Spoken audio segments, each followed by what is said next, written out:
Morning, very good morning to all.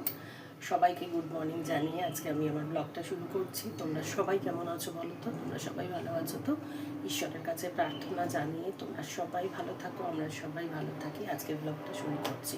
তো বুঝতেই পারছো চারিদিকটা দেখে আমি আজকে রান্নাঘর থেকেই ব্লগটা স্টার্ট করছি। তো আবার আসছি পরে তোমাদের সাথে কথা বলতে। ওকে, আগে ব্রেকফাস্টের জন্য একটু আলু ভাজা ভাজবো, একটু ভেজে নিই। কড়াইতে তেল দিচ্ছি।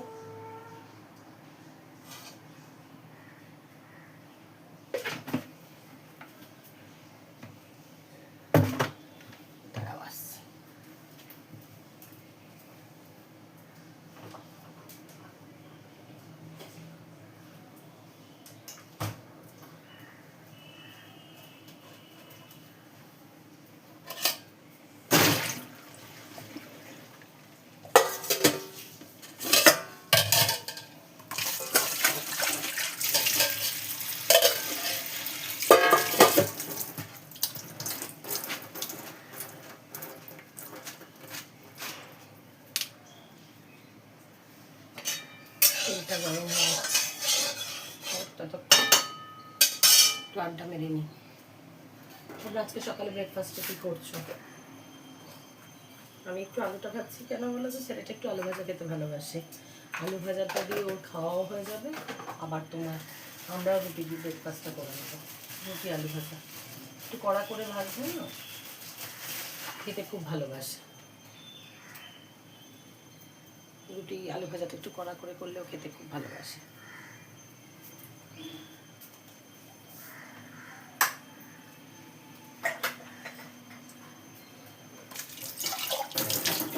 তেলটা গরম না হলে তো দেওয়া যাবে না। তেলটা গরম হোক, আসছি।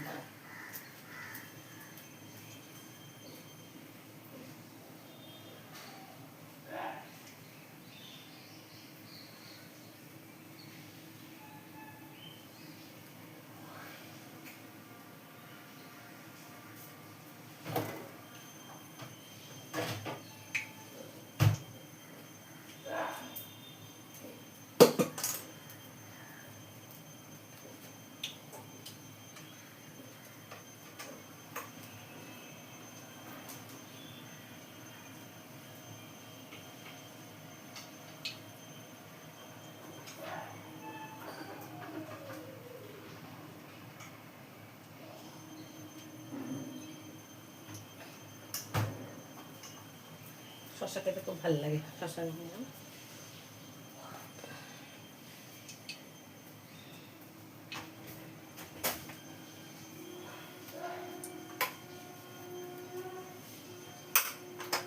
আমার তো গান চালিয়ে দিয়ে শুনতে খুব ভালো লাগে এগুলো।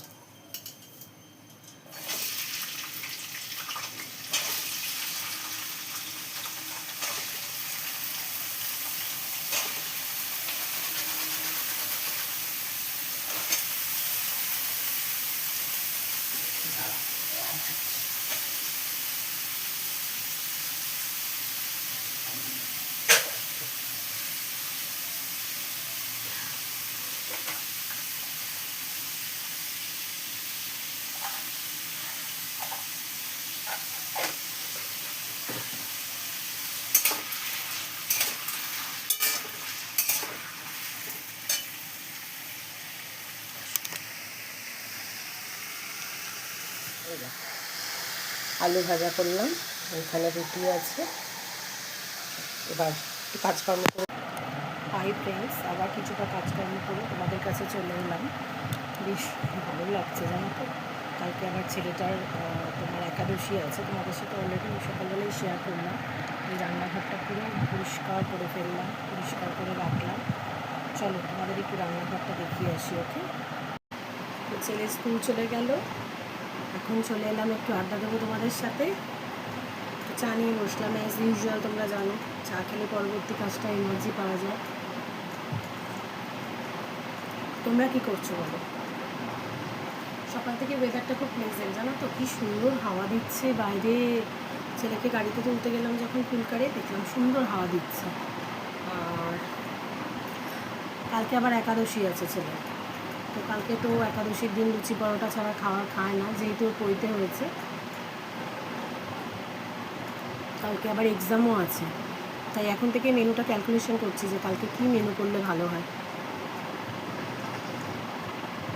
এমনি তো খাওয়ার বায়না আর বলো না, প্রচুর খাওয়ার বায়না, খাওয়ার বায়না শেষ নেই। তারপর তো আবার এই পরিস্থিতি, এটা খাবো না সেটা খাবো না লেগেই রয়েছে। কিছুটা কাজ করে এলাম, করে এসে ছেলে স্কুল চলে গেল, ভাবলাম একটু চাটা হাতে নিয়ে অ্যাজ ইউজুয়াল তোমাদের সাথে একটু আড্ডা না দিলে ভালো লাগে না, একটু আড্ডা মেরে বাদবাকি আবার কাজ করতে যাব। আর পুজো তো দেখো দেখতে দেখতে চলেই এলো, বলো পুজোও চলে এলো, রথের মেলা নেক্সট উইকে। তো রথের মেলা আমার খুব ভালো লাগে জানো, নাগের বাজারে আমি চলে যাই মাকে নিয়ে, আমি মা আর ছেলে তিনজনে মিলে যাই। কি ভিড় হয়, কত রকমের গাছ পাওয়া যায়, কত রকমের জিনিস পাওয়া যায়, ভালো লাগে। সবাই হকাররা সবাই সবার মতো যারা হকার আছেন তারা প্রত্যেকেই তাদের জিনিসপত্রে নানা রকমের পসরা নিয়ে বসেন, এক একজনের কাছে এক এক রকম ভ্যারাইটি জিনিস পাওয়া যায় এবং প্রত্যেকটাই তাদের বৈচিত্র্যময় এবং তাদের হাতের কাজ নানা রকম। আজকাল তো নেক পিসগুলো বেরিয়েছে, কি সুন্দর সুন্দর দেখতে বলো, শাড়ির সাথেও পরতে খুব ভালো লাগে। নেক্সট উইকে ছেলের পরীক্ষা শেষ হয়ে যাবে, তারপর এখন তো জীবনটা বড় ব্যস্ত হয়ে গেছে। ওর পরীক্ষা শেষে আমরা দেওঘর, গিরিডি, তারপর হচ্ছে তোমার মধুপুর, ওই পোর্শনটা পুরো ঘুরে এসেছিলাম। তো এখন তো আর ঘোরার ব্যাপার নেই, তবে ঘুরতে যেতে ইচ্ছা করে, বিভিন্ন ব্লগগুলো যে ট্রাভেলের ওপর দেখি বেশ মনটা চায়, কিন্তু এখন তো হবে না, পড়াশোনার ব্যাপার আছে, তারপর হাজব্যান্ডের কাজ আছে, বাট মনটা সেই আনন্দে ঘুরে বেড়ায়, কবে আবার ঘুরতে যাব, কবে ঘুরতে যাব বলো। চলো এই বলে চলে যাই এখনকার মতো, আবার চলে আসবো সময় পেলে আড্ডা মারতে। দেখো পুরো পরিষ্কার করে ফেললাম, একদম পরিষ্কার পরিচ্ছন্ন করে ফেললাম।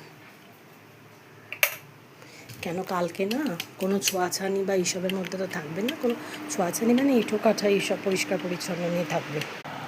তো আবার চলে এলাম একটু গল্প করতে, তোমরা জানো যে গল্প না করতে পারলে আমার ভালো লাগে না, তো ভাবলাম একটু গল্প করে যাই। তারপর আবার একটু পরে তোমার নানা রকম কাজকর্মগুলো আছে, ভাত বসাবো, এইসবগুলো আছে।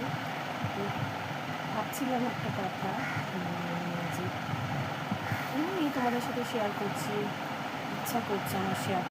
এখনকার দিনে কত রকম জিনিসপত্র সব কিছু পাওয়া যায় বলে, অনলাইনে ক্লিক করলে, কিন্তু আমাদের ছোটোবেলায় সেই মা বাবাদের হাত ধরে যাওয়ার একটা আলাদা মজাই ছিল, খুব আনন্দ লাগতো, ভীষণ ভালো লাগতো। সেই সব দিনগুলো মনে করলে এখন পুরো থ্রিল হয়ে যেতে হয়, খুব আনন্দ লাগে, ভালো লাগে। আর ঘুরতে যাওয়ার ব্যাপারে তোমাদের কী মত?